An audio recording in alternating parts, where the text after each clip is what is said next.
End of a golden era. First annual Boi-1da B-Day celebration. Born a Libra like myself, Boi-1da celebrated his first celebrity birthday bash on October 16, 2009 at Club Embassy, 117 Peter Street, Toronto. I arrived early enough to catch him roll up in a limousine with a bunch of people who looked like high school friends. I was working my way into the club when someone opened the limo door, so we locked eyes for a few seconds, gave the head nod before I made my way into the club. I actually felt slightly out of place as the crowd was considerably younger and trap music was the first thing I heard as I entered the club. Coming from the boom bap era, I wasn't fully sold on trap in 2009. It would take Rick Ross dropping BMF in 2010 before I had a change of heart. Once inside, I pretty much just chilled by the bar. I saw a lot of familiar faces and they apparently noticed mine. In a sense, it was like a BBM reunion. I noticed at least 20 producers as well as rappers we let perform at earlier battles. I pretty much kept it calm, cool, and collected. That's my nature. I recall bumping into a dude who began singing my praises along the lines of, "Yo, if it wasn't for you, none of this would be possible," referring to the success of Boi-1da and this birthday celebration event happening. I heard him out, gave him a pound, and kept it moving. Somehow I sensed that I might have come off the wrong way, like I was too high on myself. In reality, I wasn't interested in the attention. I'm not really the type to make a big deal out of things. I love to create, but not really interested in the accolades that came along with being creative. Helping producers become successful was the vision, but on the low, the success of Best I Ever Had and Forever completely blew my mind. These two hit records would catapult Drake into the stratosphere, and Boi-1da would be right behind him. I really didn't know what to make of it all. During the birthday celebration, I also noticed a lot of producers giving me that look like, what happened to the battle this year? Over the past 2 years, we had been holding our annual battle during the summer months, usually August. We were now in October, so producers who were eagerly waiting for their chance to blow up like Boi-1da and really didn't have many options besides BBM gave me that look like, "Yo, what's going on with the battle?" In my mind, I had already divorced myself from BBM. Again, I felt my job was done. Nobody actually asked or said anything directly to me, but I could definitely read it on their faces. Toronto producers were hungry, and being that many of these guys either knew 1da personally or even battled him, they knew he came up just like them. Some might have felt like they were just as good as him or better, while others were just trying to grab at straws to get on.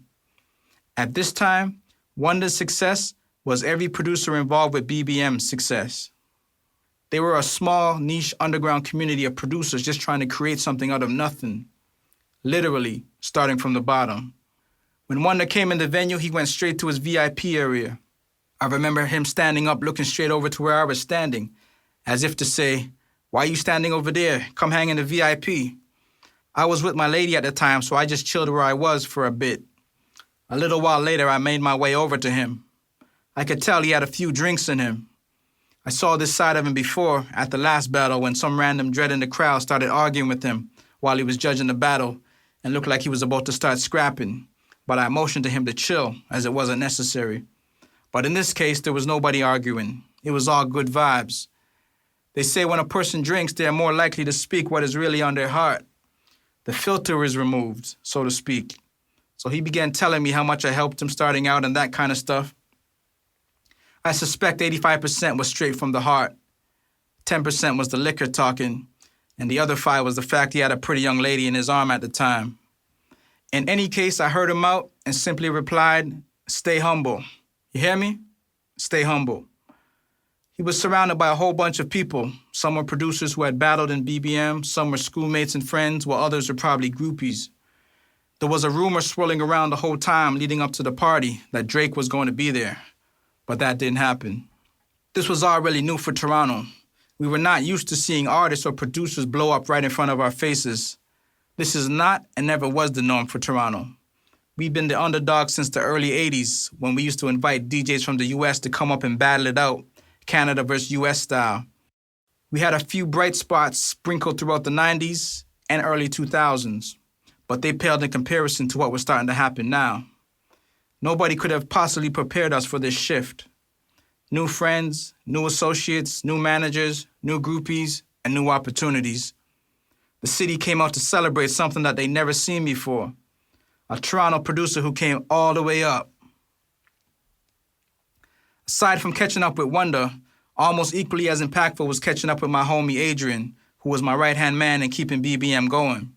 We hadn't seen each other in a while, and our communication lacked a bit, since I decided there wasn't going to be a battle for 2009. I can't remember what we said, it wasn't a long conversation, but the feeling around us when we met was memorable. It was like two masterminds coming back together again after a falling out.